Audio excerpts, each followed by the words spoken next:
Bonjour et bienvenue pour notre émission du week-end. On accueille aujourd'hui une actrice et réalisatrice française dont on apprécie beaucoup le travail. Bonjour Géraldine Danon. Bonjour. Géraldine, à quel moment vous vous êtes destinée à une carrière d'actrice ? Très tôt. Je crois que ça faisait vraiment partie de mon ADN. J'ai su très tôt que j'avais envie de faire ça. Et je suis rentrée dans des cours d'art dramatique. Je devais avoir 11 ans. J'étais la plus jeune. C'était au cours Simon.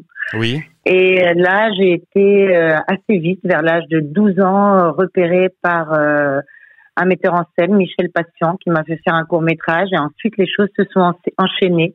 Il y a eu un film avec Jean-Pierre Mocky, À mort l'arbitre. Oui, j'allais vous en parler. Oui, c'est une bonne expérience avec Mocky. Ah oui. C'était une très belle expérience. J'ai retourné un autre film avec lui après qui s'appelait Le Furet. Oui. Ah oui. Plusieurs années après. Et c'est vrai que c'est quelqu'un qui m'a marqué, qui avait une énergie. D'ailleurs, je me suis retrouvée un peu sur le tournage de Flo à avoir certains de ses façons d'être. C'est-à-dire, Mocky, il est toujours là, moteur, on tourne. Et moi, c'est un film où on était en mer, on était dans des endroits compliqués. Et c'est vrai que je trouvais qu'il y avait quelque chose de Mocky. Je pense qu'il m'a influencée même en tant que réalisatrice. Oui, certainement. Alors au cinéma, vous avez enchaîné les rôles. Vous avez donné la réplique aux plus grands acteurs. On pense à Delon, Piccoli, Jeanne Moreau. Vous avez été plutôt gâtée, non, au niveau du cinéma ? Ah oui, j'ai rencontré des beaux réalisateurs. Certains même moins connus comme Radovan Tadic, avec qui j'ai fait un film qui est très important pour moi dans mon parcours, qui s'appelle Erreur de jeunesse, et j'ai eu l'occasion de tourner effectivement avec tous ces acteurs-là, aussi avec des acteurs aux États-Unis, avec Gene Hackman, oui, ça marque un parcours forcément. Vous avez fait pas mal de choses aussi à la télé. Dans quelle série vous avez préféré jouer ? Avec Alain Delon. Ah oui. J'en ai fait 2 avec lui. J'ai fait Fabio Montal, dans lequel j'avais un rôle plus petit, mais très intéressant, un rôle qui m'a beaucoup plu. Et ensuite, j'ai refait, où là, j'avais un des premiers rôles, Franck Riva, et c'est vrai que de l'avoir comme partenaire, c'est assez magnétique, si je puis dire. Et le théâtre, un plaisir différent pour vous ? Alors très vite, le théâtre s'est imposé pour moi comme une évidence. Je pense que c'est 2 exercices tout à fait différents. Le cinéma, on a un rapport avec un metteur en scène très fort, mais aussi avec la caméra. Alors qu'au théâtre, il y a toute la partie répétition qui est vraiment la création. Et moi, c'est la partie que j'aime le mieux. Et ensuite, on est confronté à un public qui chaque soir est différent, et ça, humainement, ce sont des expériences très enrichissantes, et surtout au théâtre, on est très maître de son véhicule. Oui, alors qu'au cinéma, on dépend beaucoup du réalisateur, justement. Ouais. Alors bon, quand on a le luxe de pouvoir choisir les réalisateurs avec lesquels on tourne, c'est formidable, parce qu'on est transcendé, on est magnifié, et que ce sont des belles expériences, mais parfois on peut être frustré sur certains films, alors qu'au théâtre, on reste quand même très maître de ce qu'on propose au public. Alors Géraldine, en 2005, il y a une rencontre qui va bouleverser un petit peu le cours de votre existence. Dites-moi. Eh ben, je sais pas, avec Philippe Poupon. Avec Philippe Poupon, oui, bien sûr. Par rapport à votre parcours.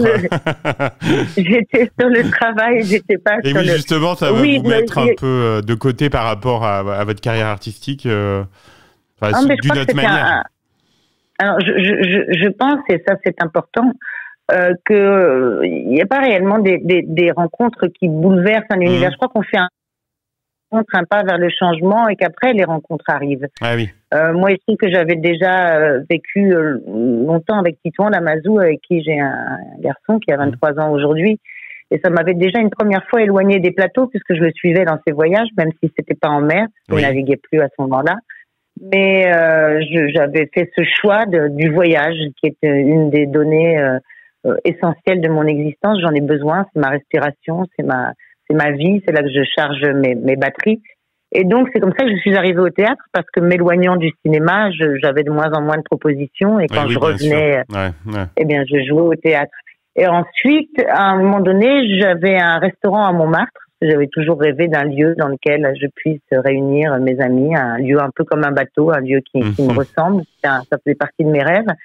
Et j'ai repris le cinéma de Claude Lelouch, qui était juste en face, que j'ai transformé en théâtre. Voilà. le Ciné 13, je l'avais appelé, dans lequel je jouais beaucoup, mais dans lequel je produisais aussi des spectacles. Je m'occupais de toute la programmation. Et là, à un moment, j'avais un petit garçon donc qui avait 1 an et j'avais l'impression d'étouffer dans cette vie montmartroise, puisque tout ça était à Montmartre.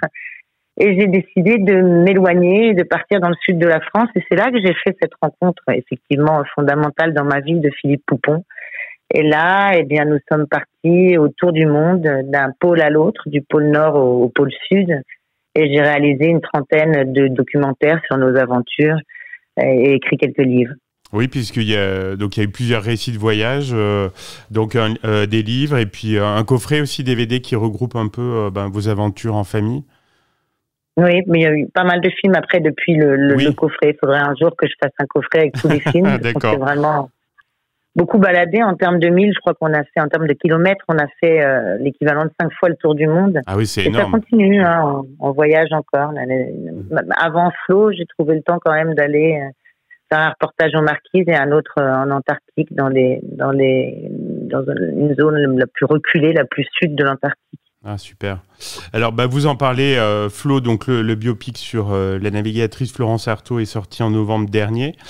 Comment elle a germé cette idée ? Alors, les dernières années, je m'apercevais que je glissais naturellement du documentaire à la fiction. C'est quelque chose qui, je dirais, me paraît d'une certaine façon logique avec mon parcours, puisque étant actrice, je passe au documentaire. Donc, je tiens la caméra et j'avais envie de retrouver l'émulation, la création de la fiction. Donc, Florence était une amie. Elle voulait un film sur sa vie et elle m'en avait longuement parlé. Et quand j'ai lu le livre de Yann Kefelec, La mer est au-delà, je me suis dit, mais évidemment qu'il faut un film sur la vie de Florence. Et donc, j'ai acheté les droits du livre et puis je l'ai très librement adapté en scénario et c'est devenu ce film Flo qui me tient très à cœur. Et avec le recul, vous êtes contente de l'accueil que le film a eu auprès du public ? Bon, oui, on attend toujours autre chose dans la vie, on attend toujours mieux, je dirais, pour être sincère, et en général, j'essaie de l'être, que tout ça a été un tout petit peu, en ce qui me concerne, parasité par certaines polémiques que je trouvais un peu tristes. Mais ce qui est le plus essentiel pour moi, c'est que le film ressemble à ce que j'avais dans la tête de A jusqu'à Z. Donc oui, je suis contente, très contente. C'est une des phases les plus importantes de mon existence. Oui, puis le parcours du film s'arrête pas là. On imagine qu'il sera bientôt disponible, non, sur les plateformes. Oui, il va d'abord être diffusé sur France Télévisions, ensuite il sera sur Netflix. Oui, c'est vrai que les films aujourd'hui ont plusieurs vies. Bien sûr. Et je crois, en tout cas, les retours que j'ai des gens qui ont vu le film sont très sympathiques et me font chaud au cœur, donc c'est ça l'essentiel. Moi, je l'ai beaucoup aimé aussi.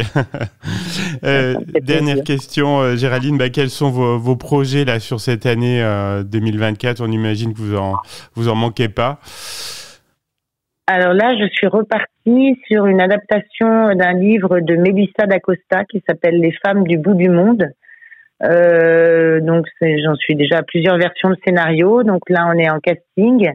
C'est l'histoire de 3 femmes au bout du monde. Donc aussi un sujet qui me parle forcément et qui réunit pas mal des thèmes qui me tiennent à cœur. Et je devrais tourner ça l'année prochaine en Nouvelle-Zélande, un des endroits que j'ai le plus aimé. Super. On vous souhaite beaucoup de plaisir avec ce projet. Et puis, c'était vraiment sympa d'échanger avec vous. Merci beaucoup. À bientôt, Géraldine Danon. À très bientôt.